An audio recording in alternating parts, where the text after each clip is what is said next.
I worry about the 28% of Canadians who said they're considering moving to another country because life has become so hellish after 9 years of this NDP Liberal government.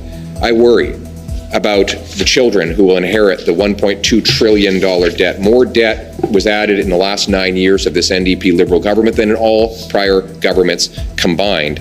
I worry about the families who've lost who are among those who've lost people to drug overdoses. Now 47,000 Canadians have died, more than died in the Second World War, after the NDP Liberals liberalized hard drugs and allowed our border to fly open.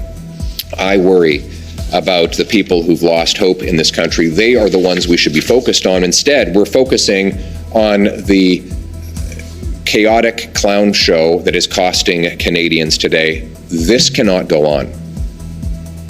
With a U.S. president coming in threatening tariffs early next year, we cannot have a chaotic clown show running our government into the ground. What is clear is that Justin Trudeau does not have the confidence of Parliament. Since the last confidence votes happened, there have been 3 major developments. 1, the leader of the bloc says he's changed his mind. He no longer has confidence in the Prime Minister. 2, just today, Jagmeet Singh claimed that he no longer has confidence in the Prime Minister, albeit he intends to wait until he gets his pension, until he votes accordingly. But still, he says he's lost confidence. And then there are 18 Liberal MPs, including the former Deputy Prime Minister, who've all lost confidence in the Prime Minister.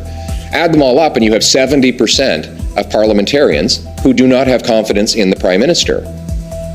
And in the middle of a trade, border, crime, and cost of living emergency. This cannot go on.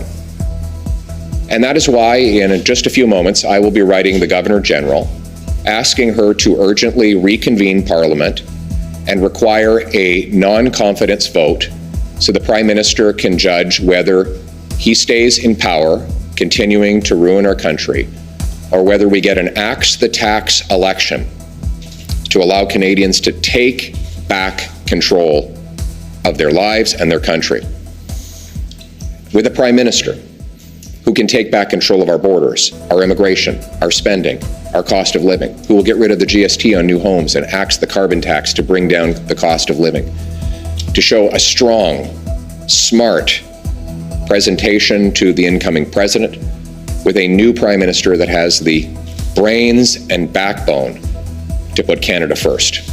Thank you.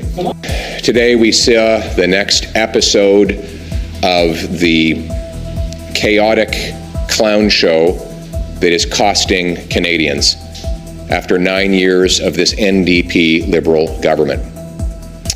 And look at all the players in this drama.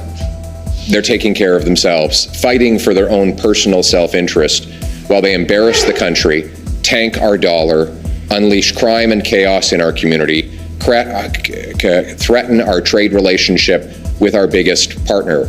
Let's go through these players. Justin Trudeau, who egomaniacally holds on to power even though 80% of Canadians want to fire him. Then there's Chrystia Freeland, who is just fine with doubling the debt, doubling housing costs, doubling the number of people going to food banks, quadrupling the carbon tax, breaking the immigration system, but then suddenly had a change of heart the second she realized she was getting a demotion.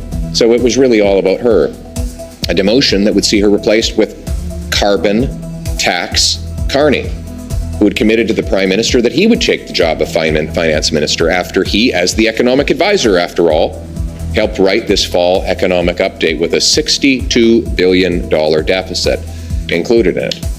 And then you have Jagmeet Singh, who after he duped you all and claimed he'd ripped up his deal with Trudeau, voted 8 times to keep Trudeau in office over the last session of Parliament.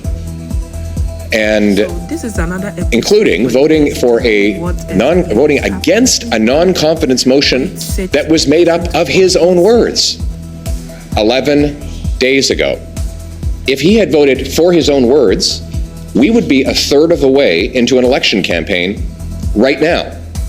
But he suddenly had an epiphany and says that he can no longer support the costly chaos that he has enabled as part of the NDP Liberal coalition. This is quite the drama with all these personalities that you're all breathlessly covering, but I'm interested in the dramas of other people, real people, the people who have seen their housing costs double, rising faster than any other G7 country, the 2 million people lined up at food banks, which is also double, the 50% increase, people who are part of the 50% more crime victims, or the 116% more gun crime victims since Trudeau took office.